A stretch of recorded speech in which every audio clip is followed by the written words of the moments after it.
Thank you for tuning in and welcome to the next episode of Voice of Weddings, a podcast by Wedwise.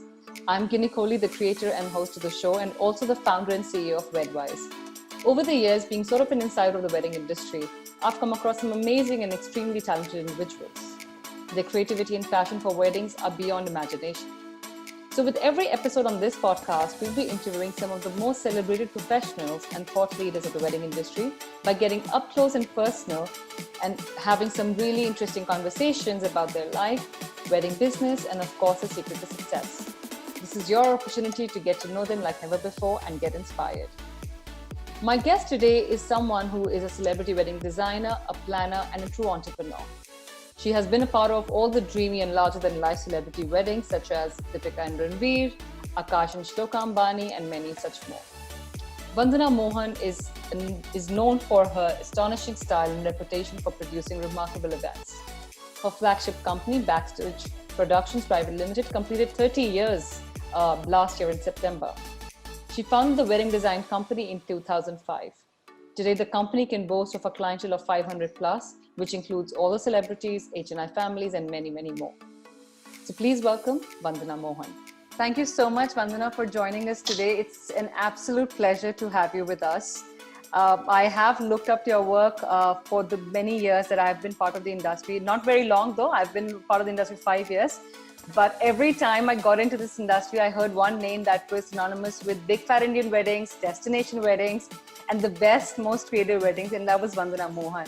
How does it feel to be achieving or being at a space that you are in right now? What is your feeling like? Not the lockdown era, but just overall. How do you feel like in your career right now?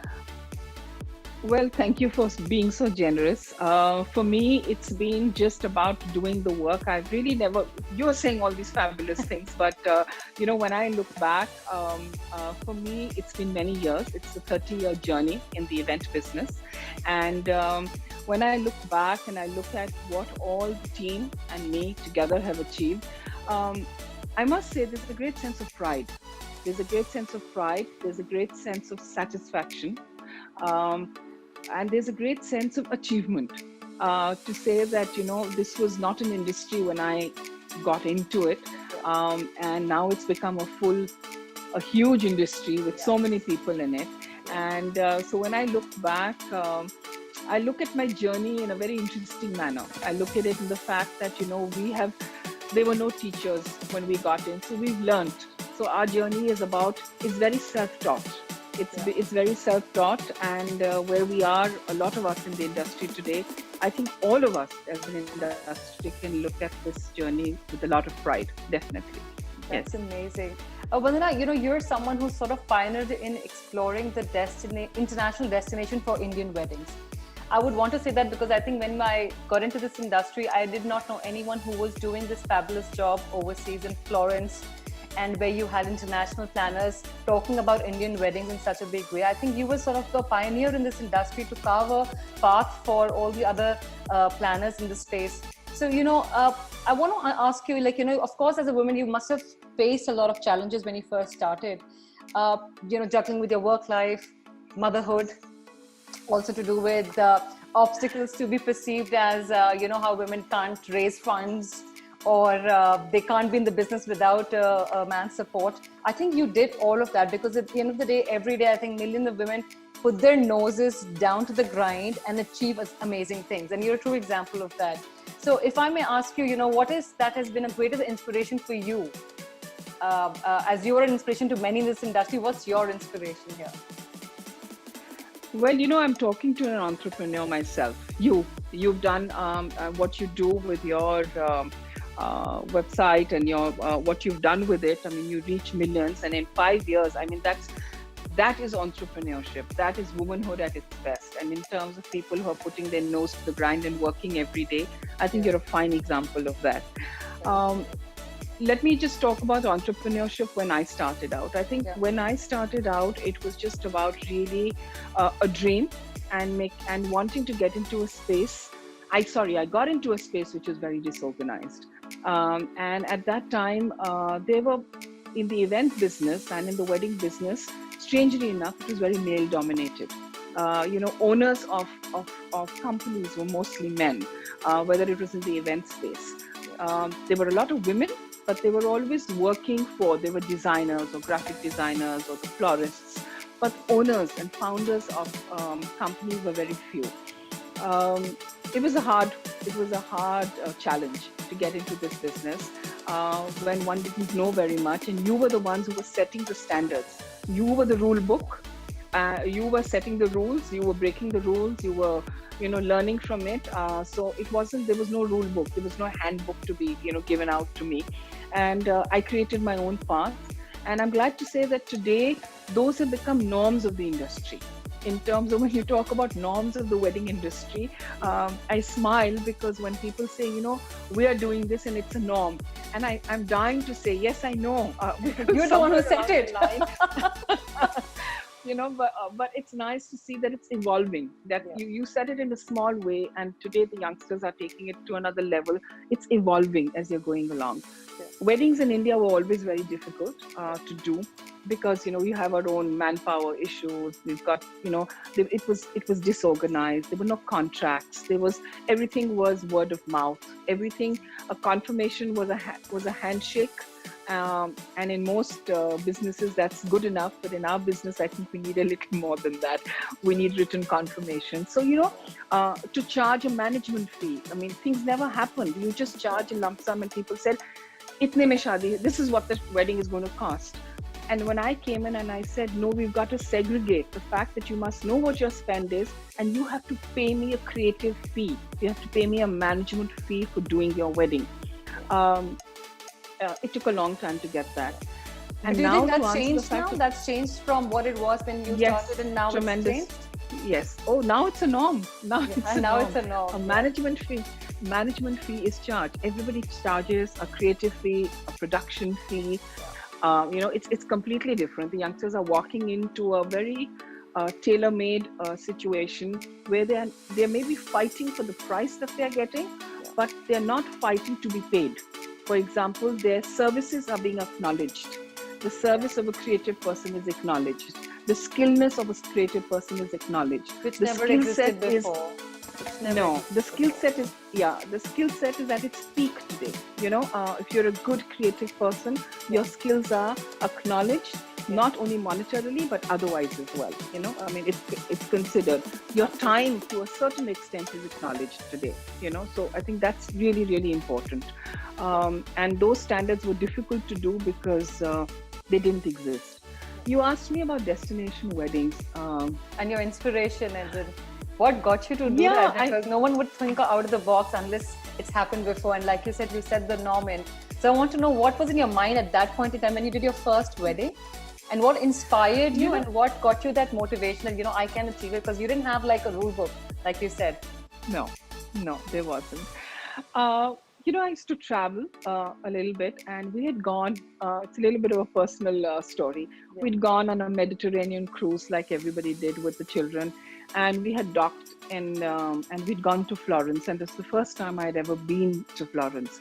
And we spent a day there, and walking through that city, and I stood in one of the by lanes, which was a very narrow, very quaint little thing. And I said to myself, I would just love to come back to the city to do some work. And I don't know how it's going to happen, but I really hope I do, because that city just spoke to me. There was just something about it that, I had never been able to forget. Lo and behold, I come back, and there was an article, somebody was doing an article, and they asked me, they said, wild guess, dream, where would you like to do your next wedding? And without blinking an eyelid, I said, Florence, Italy. And I remember the journalist asked me, out of India? You're wanting to do a wedding out of India? Those days we were doing weddings in our cities. Yeah. I said, yeah, why not? People are traveling. Let's see if somebody picks that up. Yeah. That article was, I think, either in Harper's or Vogue or something, and somebody picked it up and was reading that, and I'd named my 4-5 favorite destinations. And it was a cold call, and somebody called me and said, you mentioned this. Have you ever done a wedding there? I said, no, it's my dream to do a wedding there. He said, do you know the city? I said, I've spent literally 48 hours there, but I don't think it's a problem if we can do that. And we met up with the clients, and I don't know what happened. We just happened to get along, and she said, would you be able to fly within the week with me to Florence? And I said yes. And I had no clue. If you ask me that I was taking a client on a recce trip, and if I knew what was waiting for me on the other side, like we do today, there's so much prep work. I Googled, I found out, I looked at it, whatever I could get within a week's time, and we flew into Florence. And Wow. everybody thought I'd be very scared. Everybody, my team kept saying, are you sure we can do this? We've never done this before. Yeah. And I must say that the only thing that kept me going is the fact that if I can do what I do here, all it is a different city. I meet new people here all the time. I'm sourcing new associates all the time. I'm looking at florists all the time. It's a little bit of hard work. Yeah. And they said, you don't even know the language. I said, buongiorno and si and ciao works everywhere. So I said, I'll be good with it. And the city was very welcoming. And I must say, I was apprehensive because, one didn't know how to cast it, what to do, what to expect. But my vision was very clear as to what kind of a wedding we wanted to do. And then, life is just so good to you and people are so good. It just unfolds one after the other, and people handheld me, and the city was welcoming. The mayor was welcoming. Wow. We did our first 800 people wedding overseas. The first wedding that I Was ever 800 plus did. guests. Yes. Wow, who would have thought? Seriously, that's amazing. And imagine someone who's never done this before. So nothing is impossible in this industry, right? No, nothing is impossible. You just have to have the right team. And the one thing that I did do, I had a small team then, but what I did do, I just brought in the best of the business with me to work on it, because we were not just doing decor. Remember that. I was managing the whole wedding. So we were doing hospitality, logistics, transport, planning, 8 hotels, caterers, dealing with them, vegetarian, never in Italy, never done something like that before, choosing the right kind of wines, figuring out what the flowers will be, not converting every euro into a rupee to tell the client, because everything costs that much more. So it was also handheld them through that. So I think it was the inspiration was just the fact that, the inspiration was the city, of course, that was one. And also the fact that I've always liked to walk into some uncharted waters and test them and see what it goes, because my mantra is always, what's the worst that can happen? You'll fall once, you'll fall twice, and we'll get up and walk again. So that's it. That's amazing. And I can't possibly imagine how you had the conviction and the motivation to do 800 plus guests wedding internationally for the first time. And that's amazing. And I think a lot of our young age entrepreneurs who are listening to this podcast would really love to follow the footsteps. And I think just have faith in themselves. I think that's the bottom line. Of course, just conviction. Conviction, an idea, and the fact that you've got to do it. You've got to reach your goal. And don't be, and I think one of the things that somebody told me about me, which I didn't realize, was that I always like to have a very skilled and a very convinced and a very charged team with me. And that's really, really important. I mean, you take people with you.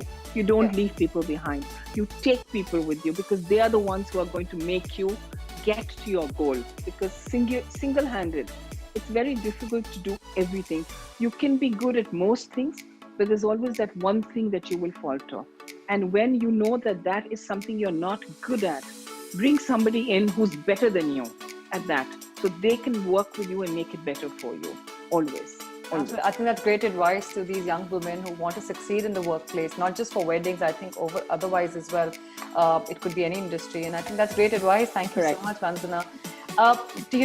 Again, coming back, because we're talking about women in business, really, I want to ask you, in the wedding space, do you think women still get intimidated a little? Yes, they do. Yes, they do. Yeah. Yes, they do. Yeah, they do. Some of our girls are very fiery, and they're full of conviction, and they can speak very well. But I do know that, when they're put in front of an audience which is constantly asking for, not it's not about asking for the best. That's fine, you must demand the best. It's about when they're trying to negotiate and they are discounting it and they're pushing you, and especially if you're creative in the field, you're so hungry to get your design and your passion out there, and you don't want to compromise in any possible manner. So what is the one thing that you will compromise on yourself? You will compromise on what you are earning, but you will not compromise on the design. You will say, okay, even if I get $100 less, it doesn't matter. Let me deliver that to perfection, because that's the dream that I want to do. Whereas the other hand, there are wonderful women who negotiate beautifully, who manage to handle the client so well, because that's their art of negotiation. I always say that yes, we do get intimidated, but that's to a little extent. I think we have a great power. I think we have a tremendous power, and we should use it unashamedly. We should actually go ahead and use it, which is the fact that we are women. We strike a fabulous balance between being hardball and being soft as well, and we have that flexibility to be able to do both. Okay, which I think men in the workplace lack, because they don't want to be seen as weak. Because when they are being soft, please have no problems in playing the woman card. Please have no problems in saying, yes, I'm a woman and I have a softer edge to me and I have the feminism to me and I dress in a certain manner and I look beautiful. That's me. I don't have to be in a tight ponytail and a business suit to be hard-nosed. No, I can be beautifully turned out, well-spoken, and still be, very, very a hard negotiator. But I also have the soft touch. So I think women have a great advantage. And if they can use it well, I think a lot of us are doing pretty okay. That's awesome. And of course, we understand that women in business have, of course, they've overcome great odds. And usually they serve as a beacon for all those to follow. So, and you're also the example of that as well. So I want to ask you, as an entrepreneur, when the journey that you've had, what would you say has been your greatest professional accomplishment when it comes to your work? We've never been a very large outfit. We've been a boutique outfit. I've never had hundreds of people. We used to in the years when we used to run an event business, but ever since we became wedding centric, and that's only for the fact that I always say that smaller teams, for me, it may be a failing, are better to manage. I manage to kind of see what's happening. And also the fact that I've always believed in collaborations. Today, it's coming to say that collaboration is the way forward. Yes. For me, from day one, I always said, what we don't have in-house, what we don't do well in-house, bring the best to the table, make them a part of your team, collaborate with them, work with them, and then you will move forward. We recently did a wedding where we needed a very large team. And let me tell you, I have never been more nervous for a wedding than I was. I was extremely nervous. And my entire team said, we have never seen you nervous at a wedding. What is happening? You're making us nervous.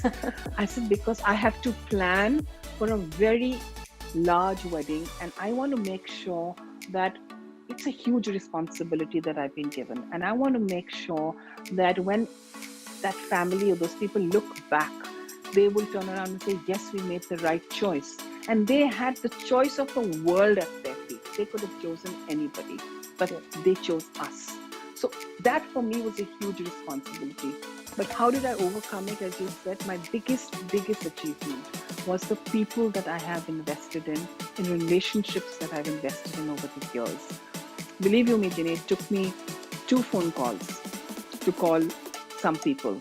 And I said, I need so many graphic designers. I need so much of this, people that I've known. Within 48 hours, I'd interviewed everybody, I'd met everybody, we'd put it together. I have never had a better team working. We were close to about 100 of us as the immediate group that was working. And we are only about 30 of us. So I had 70 outside people working with me. I have never felt so humble. I have never felt so elated, and I have never felt so empowered that I had this amazing team working with me to be able to deliver. So whether it's a smaller project or a larger project, I think my biggest achievement has been my relationships in the industry, Yeah. and the fact that I have been able to maintain them. That's really important. Wow, I think it's great advice to also the listeners who are looking to start or get into this business, because I think relationships drive everything, be it wedding industry or be it any other industry.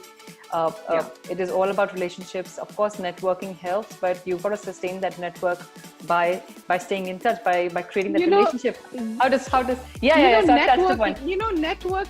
Networking is nice. I Yeah. was always said you must go here, you must go there. Correct. So yes, of course, it's where networking you meet people.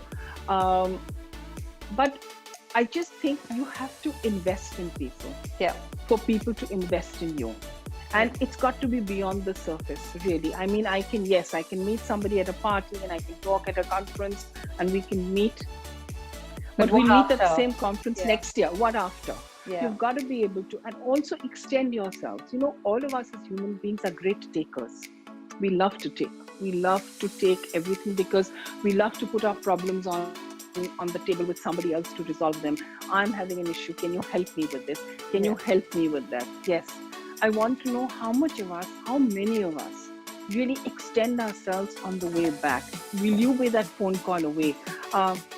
There have been people who've been competitors in the business who have called and said, last minute to say, what, there's been an issue. I need so much fabric, or I need so much whatever it is. And it's peak season for all of us. Yeah. I am not committed. I have no obligation to say yes. There are 1,000 people there that can help them, But if I can help in a small manner, I know that tomorrow when I am in need, and even if I'm not in need, I have made a friend somewhere who will always remember.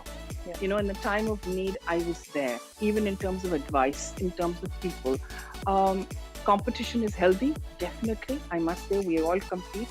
But I'm best buddies with all the people in the business today, simply because I don't hesitate to pick up the phone to ask for help. I don't hesitate to ask advice. I don't hesitate to give advice, sometimes not wanted as well. But I think the youngsters need to realize that this is beyond networking and meeting at a party. You've got to go beyond the WhatsApp. You've got to go beyond, hi, how are you? That's not communication. You've got to be, somehow or the other, you've got to be a part of each other's life, even if you're not meeting every day. Remember a birthday, remember an important event or an important situation in their life. Compliment them. The one thing most people in this industry don't do is compliment each other. I am constantly liking youngsters, people, what they're doing. A lot of the kids who left me and started their own businesses today, all the young girls. Something happened yesterday, and I just didn't think it was right. And I picked up the phone and I called this young lady and I said, are you sure you know what you're doing? Because it doesn't seem right to me. And a comment came, but ma'am, she runs her own business and you really don't need to tell her. I said, no, that's her business. She worked with me. We are friends today. I would do this for anybody, So I think the point that I'm really trying to make is you've got to go beyond the surface. And that's just for any relationship in any business, really. That's so amazing. I'm feeling so charged. It's like I'm watching a documentary and I want to get all these learnings going for my business too. But that's great advice. Thank you so much, Vandana.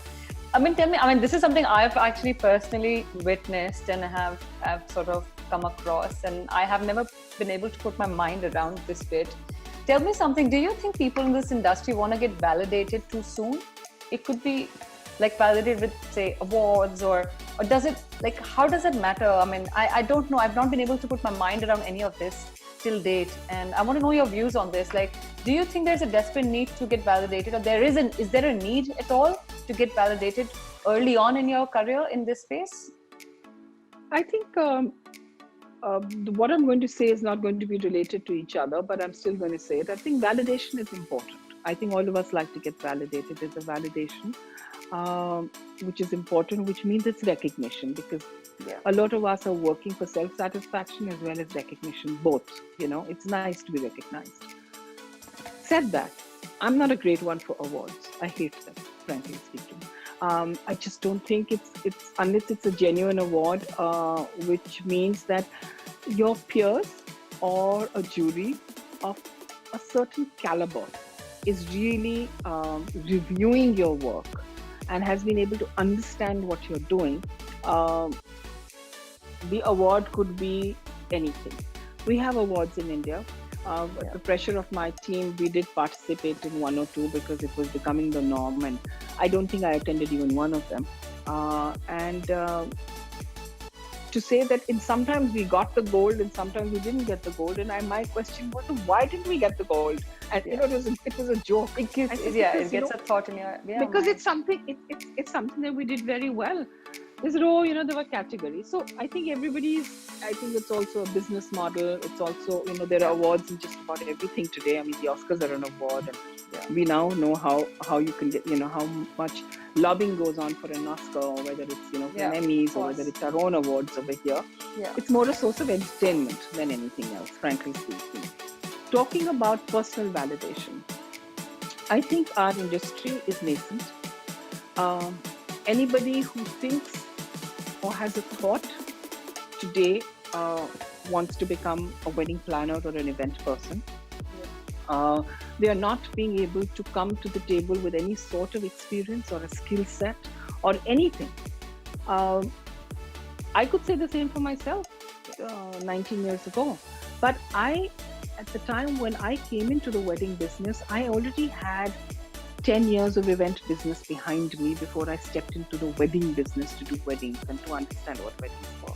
There was some background there. I find a lot of youngsters just step in because they feel it's a glamorous business to be in.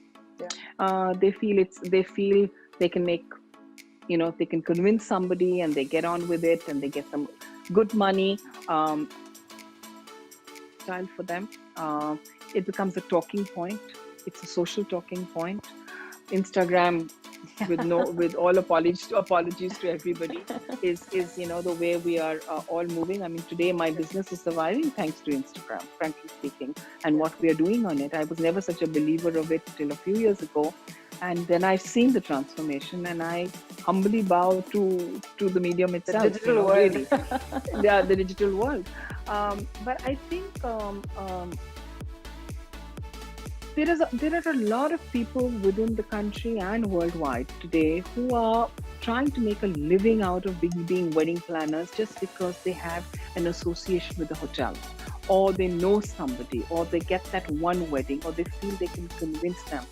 It's fine. You'll run your first year beautifully with no problems at all. I want to talk about the third year of business that you're in. The third year of business, how much are you going to be able to sustain yourself? What compromises will you do just to get that business? How much will you, what all will you do to make sure that you are still floating? So I think a lot of them self-validate through all our social media, platforms that they have. And I think it's going to take a little time, and we are working very strongly in trying to see if we can somehow get some platform that you have to be of a certain experience level to be validated as a wedding planner or a wedding design person. I'm working very hard with some people overseas to try and see if this can happen, so that it just sets a benchmark for the industry to be able to get into. If you're a PR person, if you are a professional PR person today, very few PR companies now take you in just because you're nice looking and you can speak well and hold your chopsticks, the right way. really well.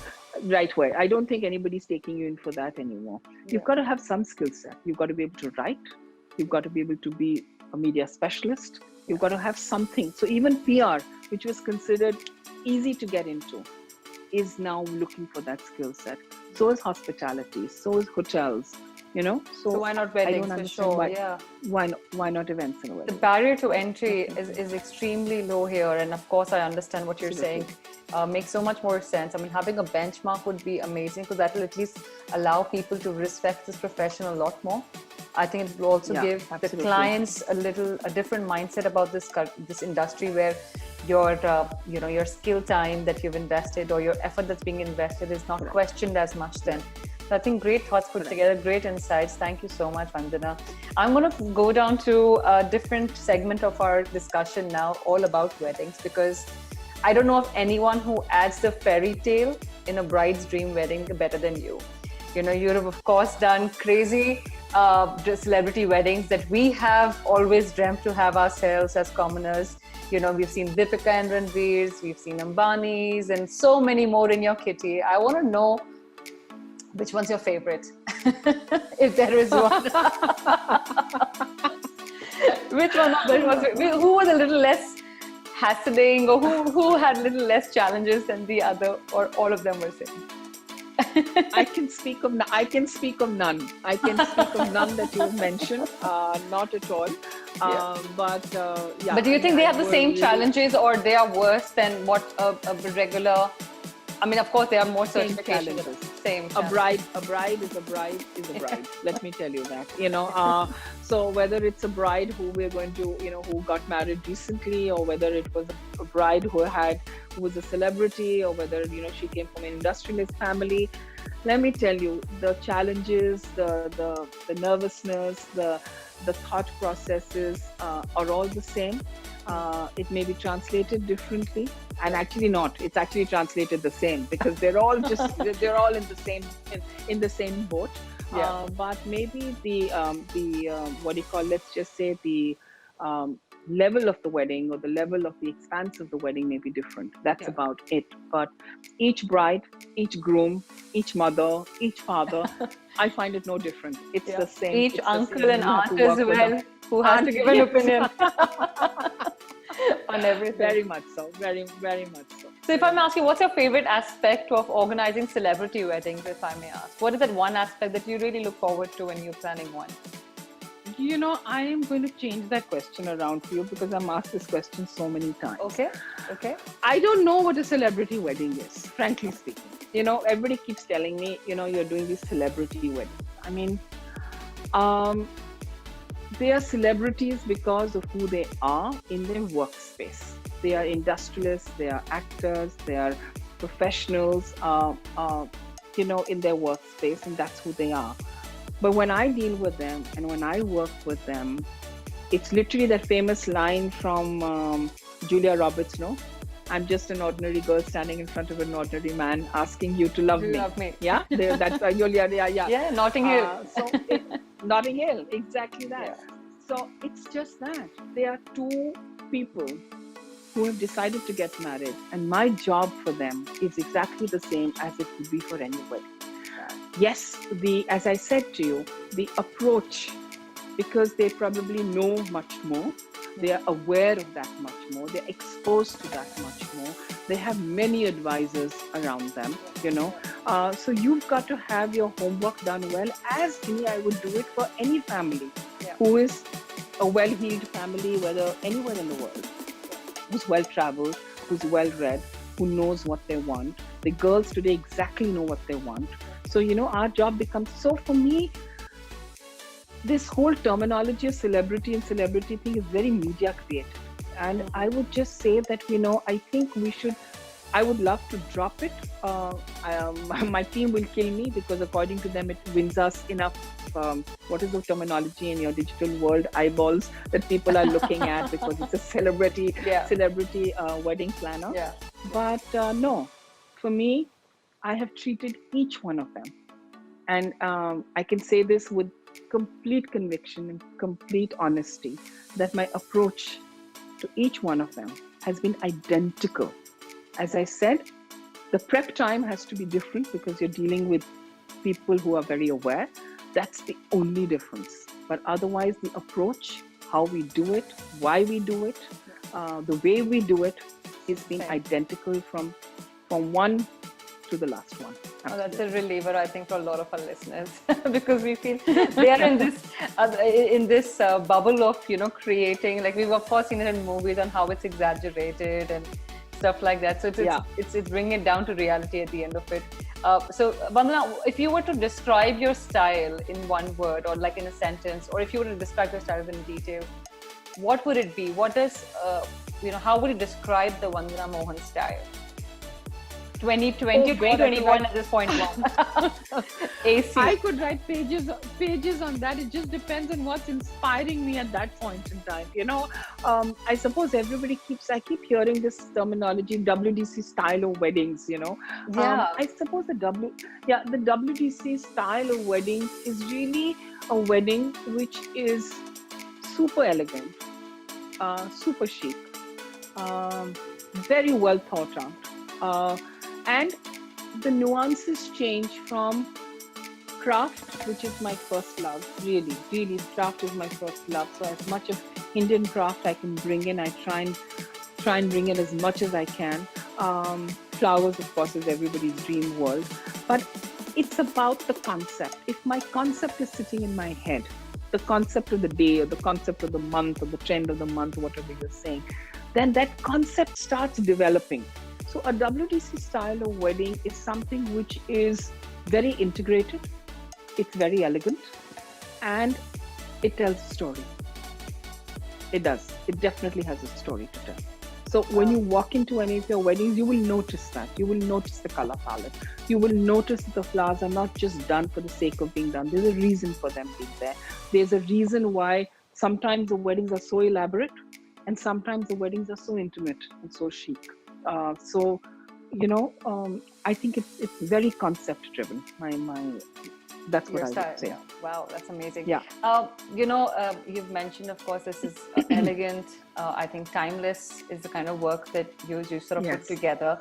I want to get into your mind a little bit now, just to ask you, how does your creative process work? And I'll tell you why I'm asking this question, because I was chatting up with your daughter and she told me that your house literally smells like a garden because there is a different fragrance in every room, and all your guests are like, oh, we've entered Selfridges. Why does it feel like UK when we enter your residence? So I'll kill off for that. Because you put in, you are a creative person at the end of the day, be it at work or be it at home, and then that's what your space also has to talk about. So I want to get into your mind and understand, how would you describe your creative process? I mean, from getting inspired to putting it out on the table. So people talk about farm to table concepts. I want to ask you, what is your inspiration at the table? Yes. That's a difficult one, but just talking about the fragrances, yes, I'm all about the smell and the sight and the sound.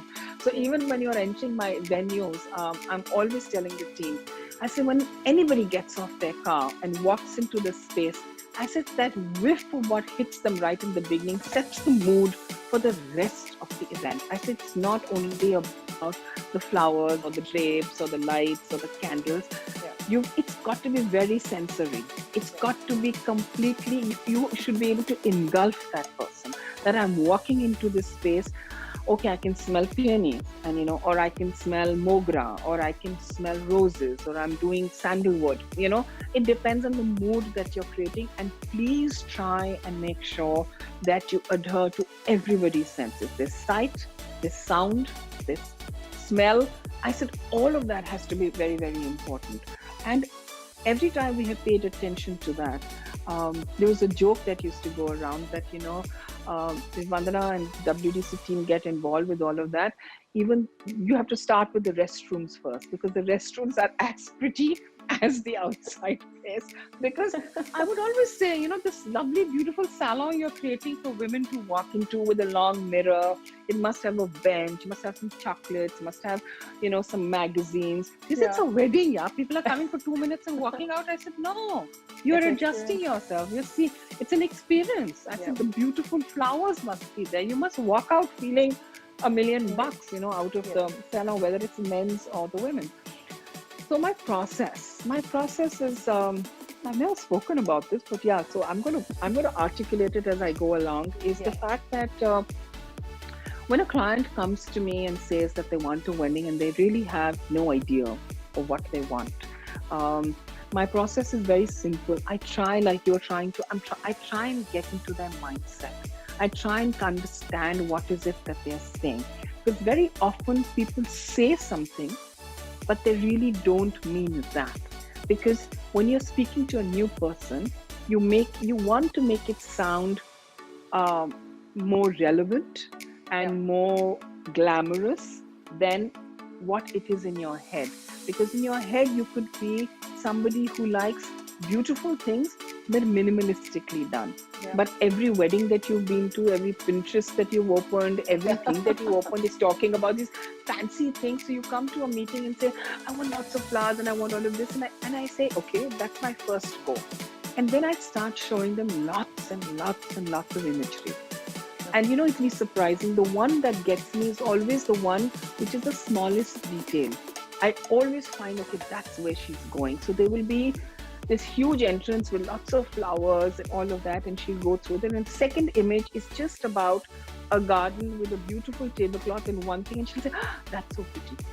You immediately know that, okay, she's somebody who is looking for the flair, but is looking for something different. So it's very, you have to really, so I always visit my clients' homes, by the way. I always visit them at their To know home, their taste and to know their taste, where they are. We talk travel. We talk tremendous amount of travel in the first. I talk food. I talk about places they've visited, the clubs they've been to, the clothes that they like, and just try and put a sense of them together. And once I've got that sense, then I always try and go into what I call my dreamland, which is, I've done this before. What can I do differently? That's my biggest concern. challenging yourself I every did the time. pink. Yeah, I did the pink flowers, which looked beautiful. I've done every shade of pink. I've done every shade of red. What is it? Sometimes I ask myself, am I trying too hard? Should I just make it simple? And that's the statement. So I actually spend, you'll be shocked, I spend nights in dreaming and thinking of what it could be, where I could go with it. I then start researching tremendously. I start going into books. And I mean, of course, my team helps me going on Google and we find that, but I'm still very much a books person. So I still go and sit and look. I have a lot of books, all kinds of books in my office: architecture, flowers, fabric, textiles, pottery making, metal art. You can just name it. And I just keep looking and I keep noting down what appeals to me. And you know, it's so amazing. As I keep noting it down and I keep thinking, the story starts evolving slowly. The color palette starts evolving. And then that one image in my head becomes a full concept. And I start dwelling on it and I start making, and I start working with my team to put what is in my head on paper. And then we start working on it. And then everybody comes in. So the concept is always mine. Let's say the thread is always mine. Let's not say the concept. The thread is always mine. And then from that one single thread, we make many spin wheels that we're going along, branch out, and everybody adds on because the direction is that. And then from there, huge amounts of research, huge amounts of. So if I'm trying to say, I'm trying to do, I remember in the 80s, Moulin Rouge was this big, everybody wanted to do a Moulin Rouge kind of night. And the imagery was the same. Everybody is doing the same, you know. Yeah. We actually went into authentic drawings and caricatures. And my entire set was created with just one thing, which was those bulb lights, but we created them in a different format altogether. We created a central bar, which has now been done 1,000,000 times over. It was a revolving carousel. Yeah, I've seen that in many weddings. So you did it for the first time? Yeah. Wow. Yeah, we did it for the first time. And we created for reflections. So I also go a lot on music. I'll be humming a song or something will come in, that line will stick in my head. And I will say, you know what? Daffodils, let's work with daffodils, let's work with yellow. And then it just develops from there. So it's either music or it's a line of a poetry or a movie, or I will, always say, so there was a terminology I created called Indo-Chic. Now, chic has been something which has been used for generations. People have used it in textiles. They've used it as The fashion style of transferring yeah. from the fashion style. Chic for me was really about contemporary India. It was about committing to and creating a design which was contemporary with complete Indian content in it.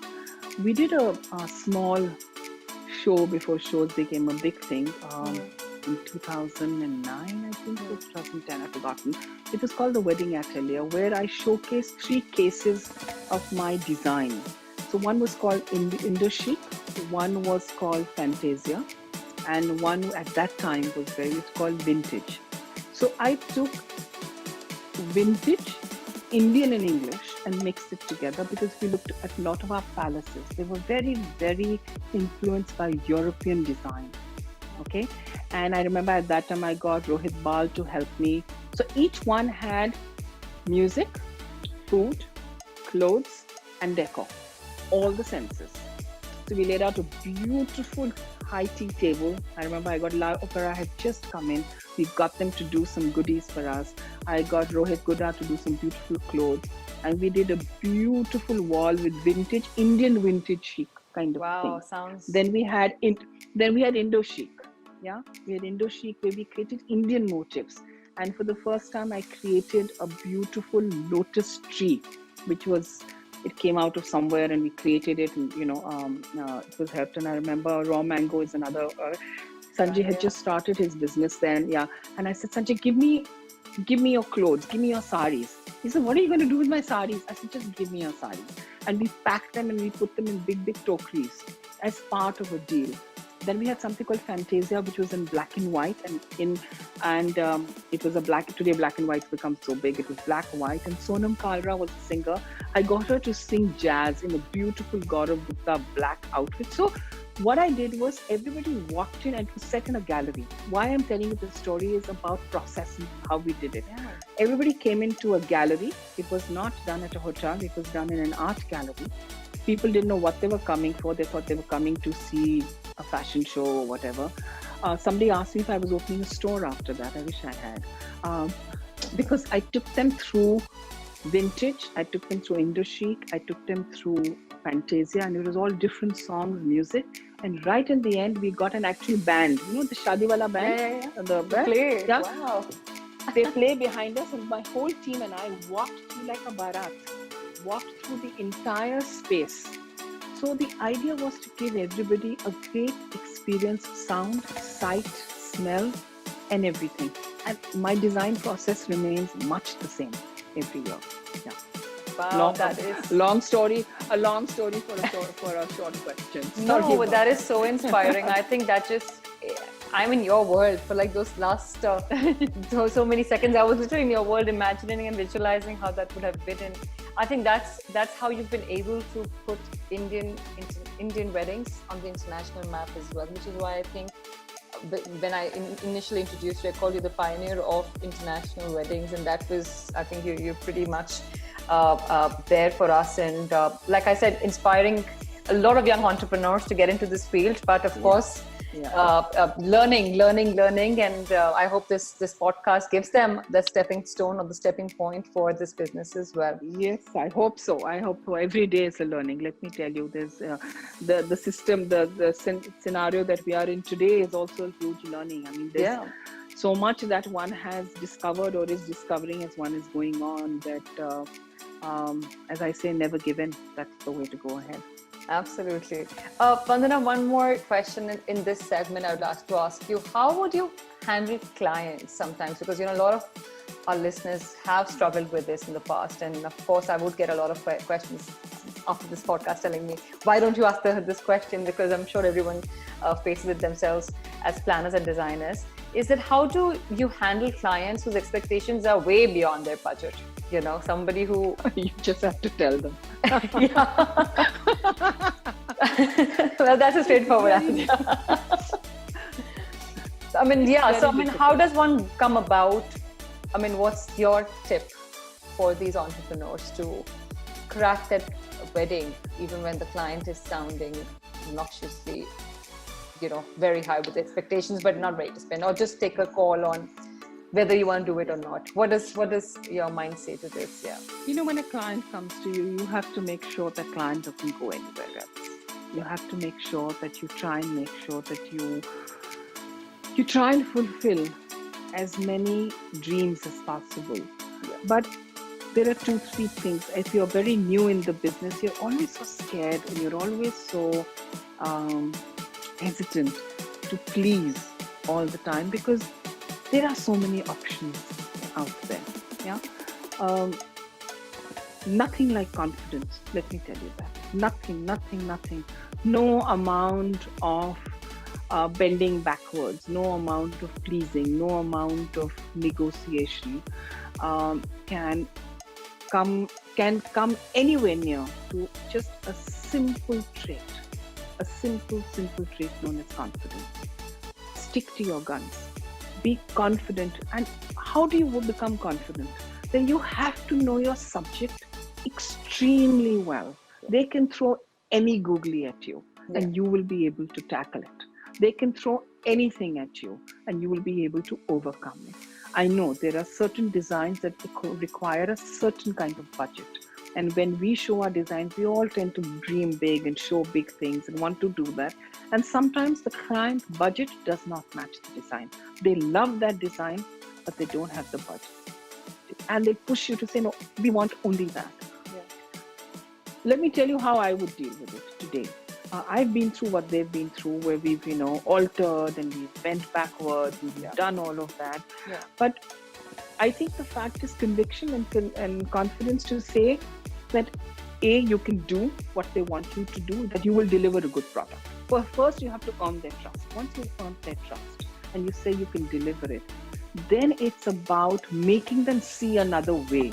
So if there is a beautiful centerpiece that you're creating and it's costing a lot and it's not fitting into your budget, and they want only that, you've got to be able to negotiate and divert them to say the reason that you have to be convinced. If you think that centerpiece is so important to your design, make that the focus, spend the money on that, and take away the frills from anywhere else. And save the cost there, Second part, save the cost there. Second part of it, convince them.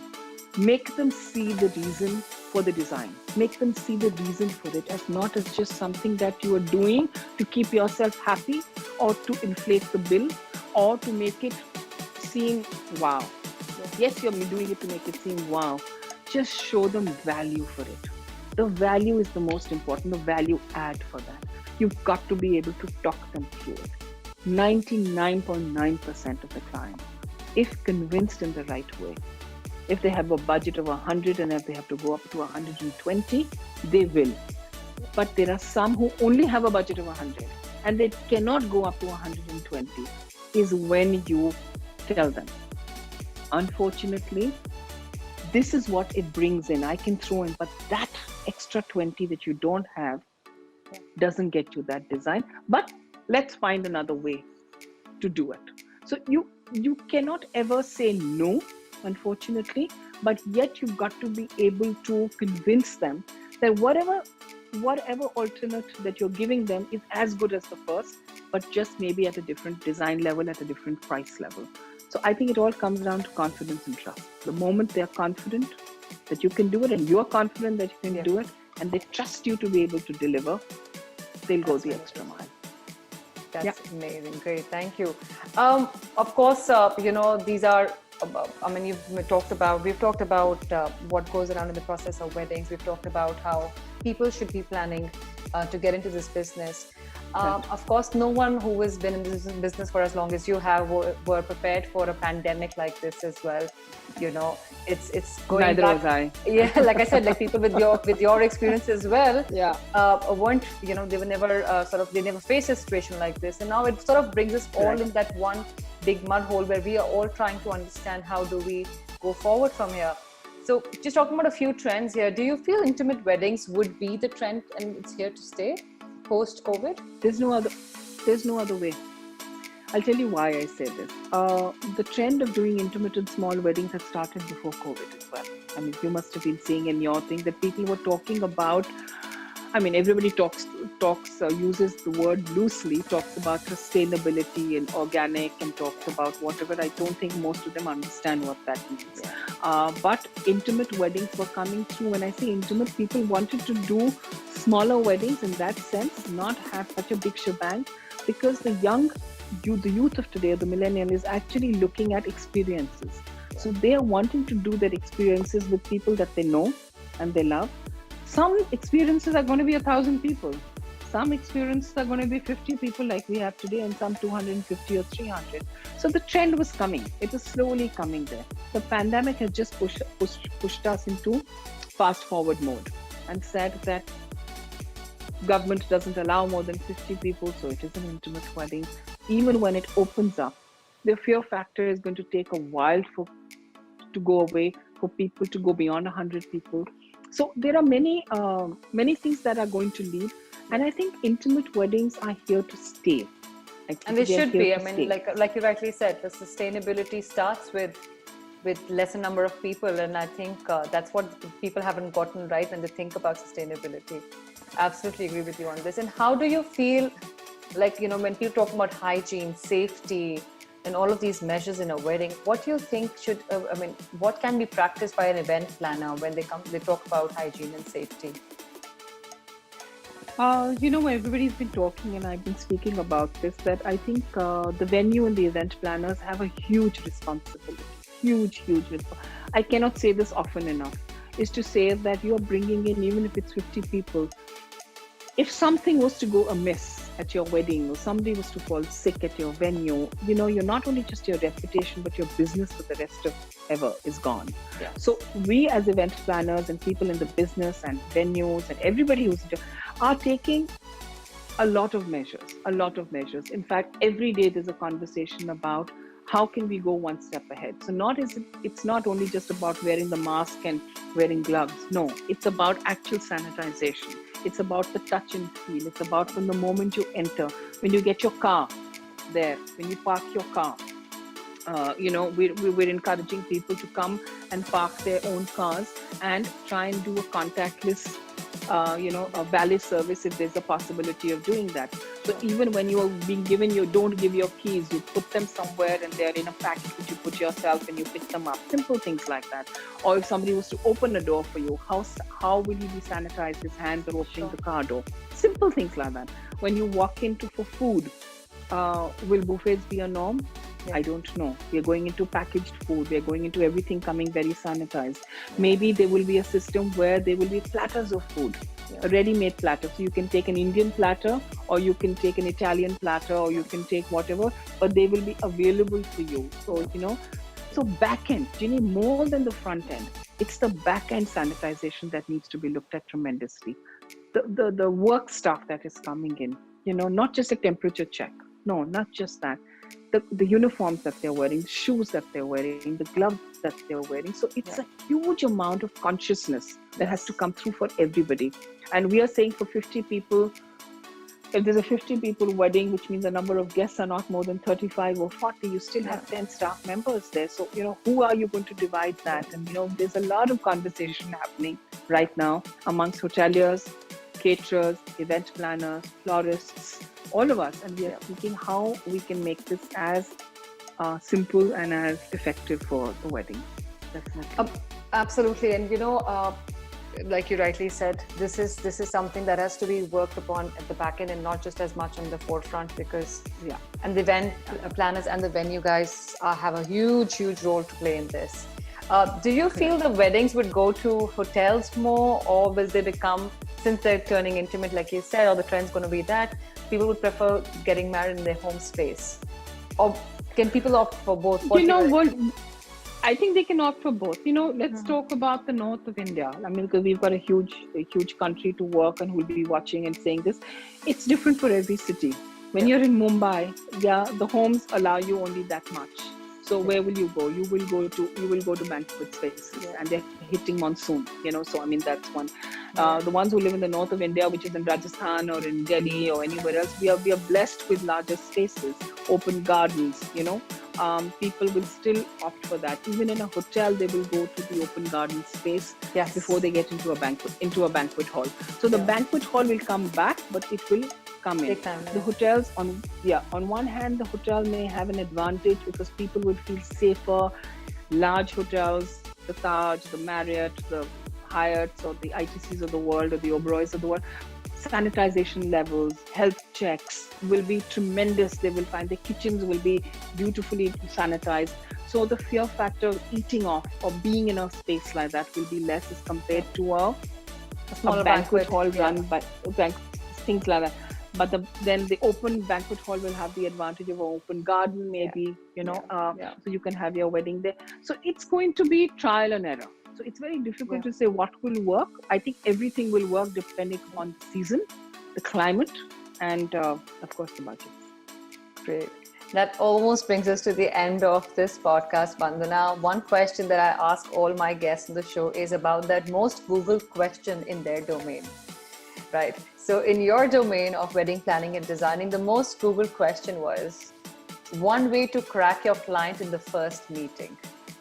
So that was the most Googled question, if I mean to be honest, and I was surprised. Like, this is where I'm going to ask Vandana for sure and ask her way to crack the client in the first meeting itself, that one way.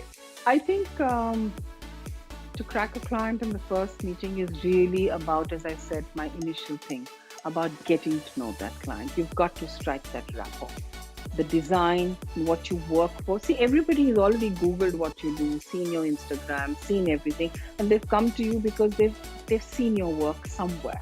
So they know a little bit about you, Rare is a client that just walks in and says, I don't know who you are, so tell me about yourself, which is fantastic. But I think to crack that client in that first meeting is really that cup of coffee that I have with them and talk about everything else except wedding. Everything else except wedding.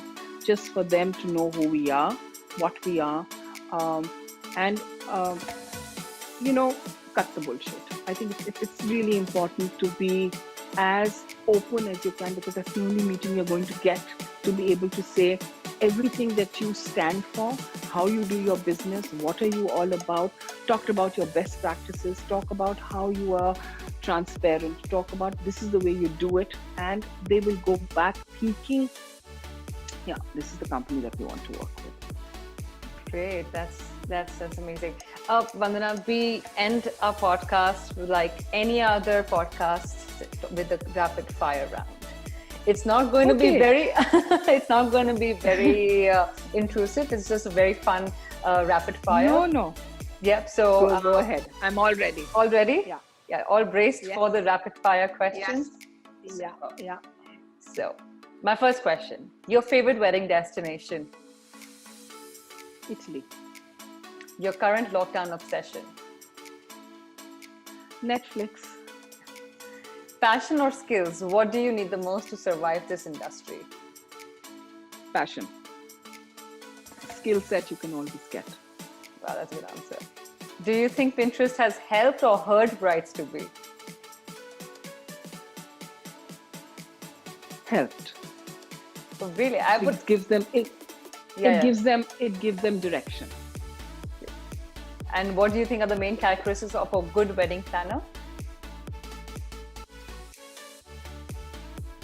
The ability to listen. The most overrated wedding destination? Oh my God. I don't think there's an overrated wedding destination, but I do think that the most visited for all parameters is Thailand, because it's done, but it still offers so much. It still has great pricing, great hospitality, great food, and still great venues. But it's the most visited, definitely. One unexplored wedding destination you feel people should really be opting for? Anywhere in the world or India? Anywhere in the world. And also India. Give me two then, in that case.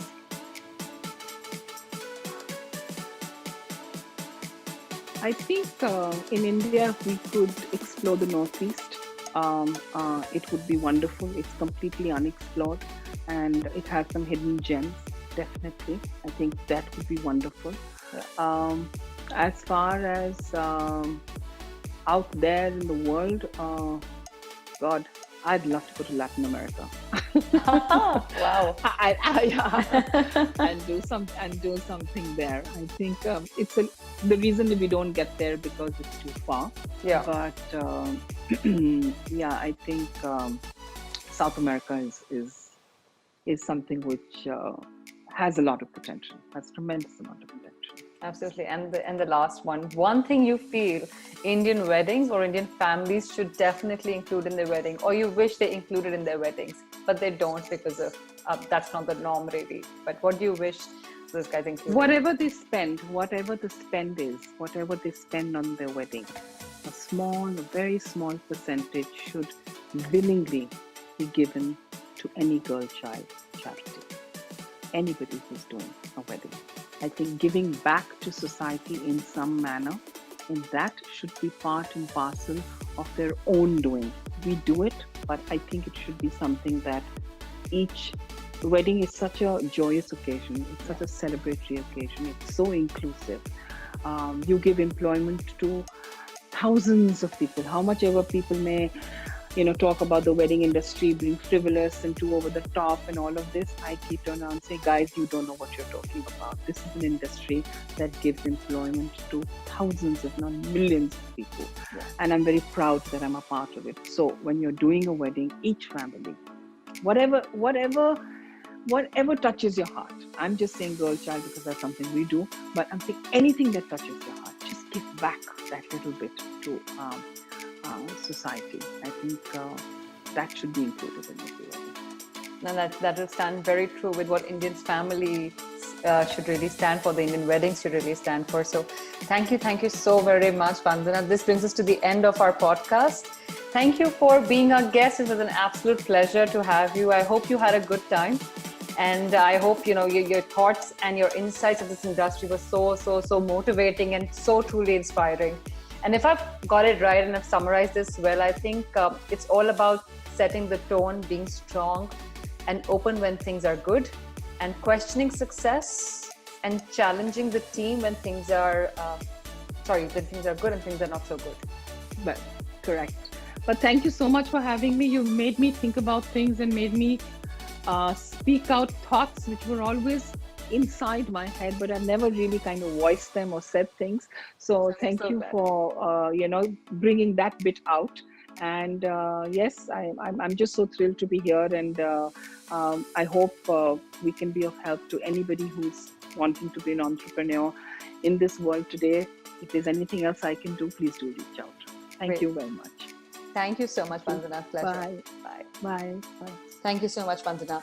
I hope you enjoyed this podcast. Thanks to our listeners. We will be back again with an exciting conversation with yet another celebrated wedding industry icons. Till then, don't forget to subscribe to this podcast and write to us with your suggestions, feedback, and of course, the topics you'd like us to talk about in this show. Once again, I'm your host, Gini Kohli, signing off.